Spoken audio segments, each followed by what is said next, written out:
ဖုံဖုံဖေဟာတပည့်တော်တို့အမေကတခါတလေတပည့်တော်တို့ကို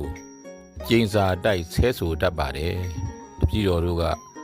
အမေကိုဘယ်လိုမှသဘောမထားပါဘူးအဲ့ဒီတော့တပည့်တော်တို့မှာအပြစ်ရှိအပြစ်သက်ရောက်ပါသလားဖေဟာဖြေကြပြီးတော့မူပါဆိုပြီးတော့ဟိန်းဆိုတဲ့အကောင့်ပန်ရှင်ကကိုကောင်းဖို့ကအဓိကဆိုတဲ့ပြောဆိုမှုရဲ့အောက်မှာ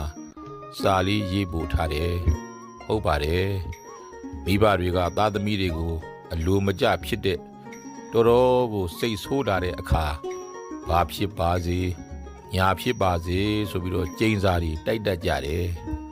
သားသမီးမှမဟုတ်ပါဘူးအကျင့်ပါနေတဲ့သူကသူ့အကျင့်တိုင်းဘသူနဲ့ဖြစ်ဖြစ်ကျိန်းစာတိုက်တတ်တဲ့အကျင့်တိုင်း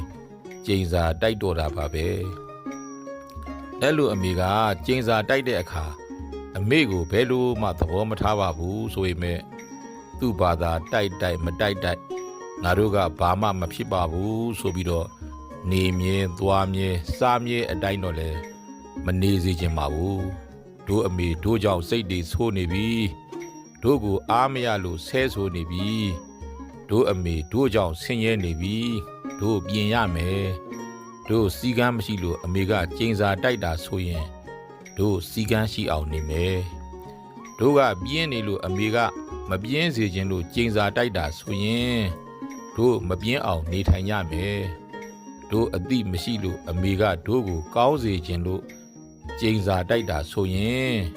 တို့ကောင်းအောင်နေကြမယ်ဆိုပြီးတော့ကိုပြင်းပြီးတော့နေကြဖို့လိုပါတယ်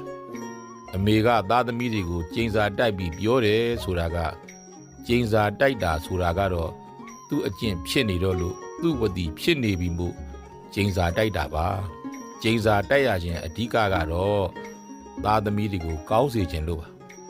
သူ့ကျင်းစာအတိုင်းတကယ်သားသမီးတွေဖြစ်စေခြင်းလို့တော့ဟုတ်မယ်မဟုတ်ပါဘူးကရုဏာဒေါသဆိုတဲ့အတိုင်းသားသမီးတွေကိုကောင်းစေခြင်းလို့သားသမီးတွေလောကမှာအောက်ကြနောက်ကြဖြစ်မှစိုးပြီးတနာတဲ့ကရုဏာဒေါသနဲ့သူအကျင့်ပါနေတဲ့အတိုင်းသူ့စရိုက်အတိုင်းကျင်းစာတိုက်တာပါအဲ့ဒီအကျင့်ကလည်းသူများတွေစီကနေသူမြင်ပြီးတော့ကြားပြီးတော့သူ့မှာသတိတီးလာခဲ့လို့ပါပြောချင်တာကတော့အမေဟာသူငယ်ကလေးကဖြစ်သူများတွေကျင်းစာတိုက်တာဆိုတာတွေကိုမြင်ခဲ့ရကြားခဲ့ရတွေကနေသူ့စိတ်မှာသတိတီးစွဲယူလာပြီးတော့သူ့မှာအဲ့ဒါလိုကျင်းစာတိုက်တဲ့အကျင့်ကြီးဖြစ်နေတာပါအဲ့ဒါသူ့အကျင့်ပေါ့ဒီတော့ပြောချင်တာကအဲ့ဒီ